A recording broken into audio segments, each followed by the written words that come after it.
मेरा नाम है हरिया, मैं काम करता हूँ बहुत बढ़िया, खाता हूँ खाना और रोज गाता हूँ गाना। अरे यार, आज तो बहुत देर हो गई। इस खतरनाक जंगल को देखकर तो मेरे हाथ पैर ठंडे हो गए हैं।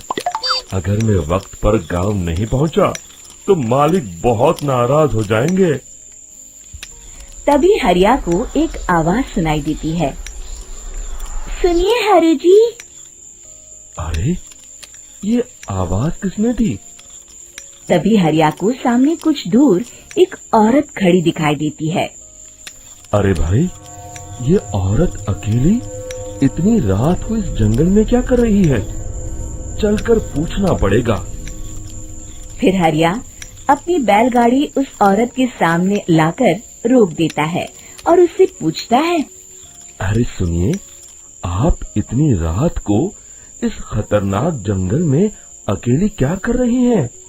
तभी वो औरत मीठी आवाज में कहती है, अरे हरु जी, आप आ गए। मैं कब से आपका इंतजार कर रही थी। वैसे तो यहाँ से काफी लोग गुजर चुके हैं, लेकिन मैं खास आपका इंतजार कर रही थी। अच्छा, तुम सच कह रही हो? मुझे तो यकीन नहीं हो रहा है। वो क्या है ना, आज तक किसी ने मुझसे इतने प्यार से बात नहीं की। हाँ हाँ हरु जी, मैं सच कह रही हूँ। अब देर मत करिए और जल्दी से मुझे मेरे घर तक छोड़ दीजिए। हाँ हाँ, कौन सी बड़ी बात है, अभी छोड़ देता हूँ। आप मेरे पीछे बैलगाड़ी में बैठ जाइए और मुझे रास्ता बताते चलिए।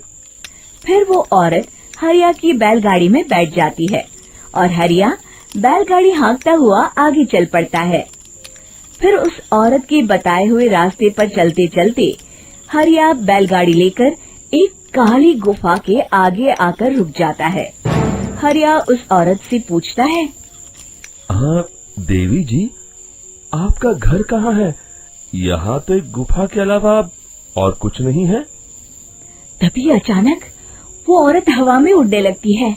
देखते ही देखते उसका सुंदर रूप एक डरावनी चुड़ैल में बदल जाता है और वो जोर जोर से हंसती है।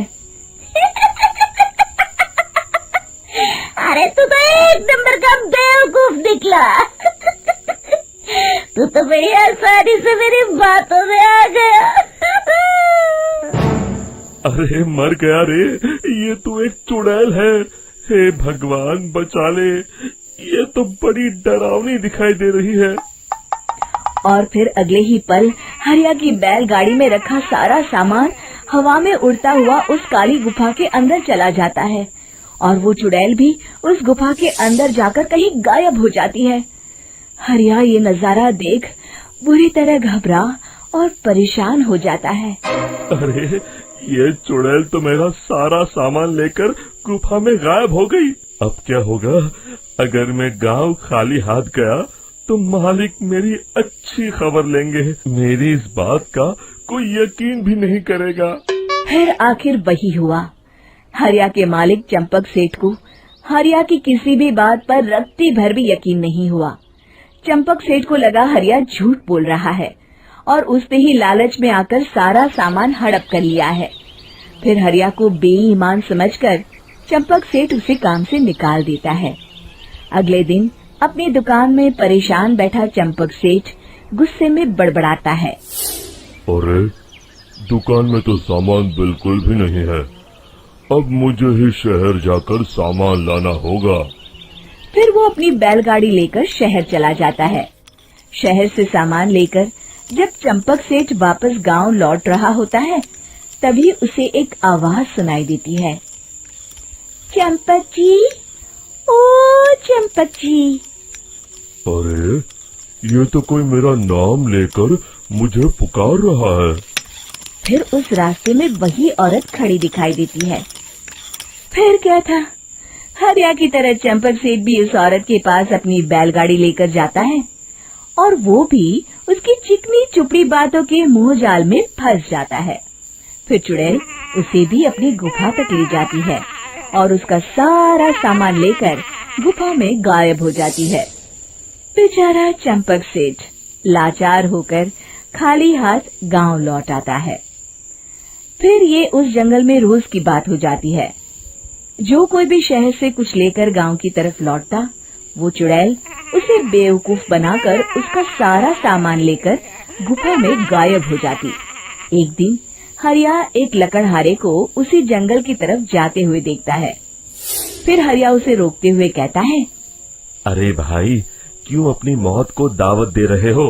मेरी बात मानो, आगे जंगल में मत जाओ, वहाँ एक बड़ी भयानक चुड़ैल रहती है। लकड़हारा हरिया की बातों को नजरअंदाज करते हुए कहता है, अरे भाई, मुझे पहले ही बहुत देर हो चुकी है, मुझे जाने दो भाई। शाम तक लकड़ियाँ काट कर शहर के बाजार में बेचना है। तुम अपनी ये कहानी किसी फुर्सत में बैठे इंसान को सुनाओ, मैं तो चला। इतना कहकर लकड़हारा वहाँ से आगे जंगल की तरफ चला जाता है। फिर अगले दिन गांव के मुखिया के घर के बाहर बहुत सारे लोग जमा हो जाते हैं। तभी हाथ में कुल्हाड़ी लिए खड़ा लकड़हारा कहता है, अरे मुखिया जी, अब आप ही हमें बचाइए उस जंगल वाली चुड़ैल से। हमारा सारा काम तो शहर से ही होता है। अरे मुखिया जी, उस चुड़ैल की वजह से तो मैं पूरी तरह बर्बाद हो गया हूँ। हम सबको मिलकर उस चुड़ैल का कोई इलाज करना पड़ेगा। तभी भीड़ में खड़ा वीरा कहता है, आप लोग चिंता मत करिए, कल से वो चुड़ैल किसी को नहीं लूट पाएगी। मेरे पास एक बहुत अच्छी तरकीब है। तभी चंपक सेठ उसका मजाक उड़ाते हुए कहता है, अरे तेरा नाम वीरा है तो क्या हुआ? तूने अभी उस चुड़ैल को देखा नहीं है? जाकर अपना काम कर, बड़ा आया। तब मुखिया जी कहते हैं, नहीं चंपक सेठ, मुझे लगता है हमें इस लड़के को एक मौका देना चाहिए। फिर सभी गांव वाले मुखिया जी की बातों से सहमत हो जाते हैं और वीरा शाम को एक बैलगाड़ी में कुछ सामान लादकर उस जंगल की ओर चल देता है। वीरा, ओ वीरा, कहाँ जा रहा है? तभी वीरा मुड़ के देखता है, वही चुड़ैल एक औरत के रूप में खड़ी है। अरे बहन जी, मैं आपको ही ढूंढ रहा था। देखिए, मैं आपके लिए क्या लाया हूँ। हैं? अरे वाह, तो खुद मेरे लिए इतना सामान लाया है। तू ही अकेला गांव में समझदार है। जरा देखो, मैं भी खोल के, बड़े भूख लगी है। जैसे ही चुड़ैल उस सामान पर से कपड़ा हटाती है, एक भगवान शिव की तेज रोशनी उसके अंदर मूर्ति से निकलती है और चुड़ैल अपने असली रूप में आकर जलने लगती है। अरे मैं जल रही हूँ, बचाओ! बचाओ! ओम नमः शिवाय, मर गई मैं! देखते ही देखते वो चुड़ैल राख के साथ उड़ जाती है और सभी गांव वाले भी वहां जाते हैं। शिक्षा बुराई पे सदा अच्छाई की ही जीत होती है।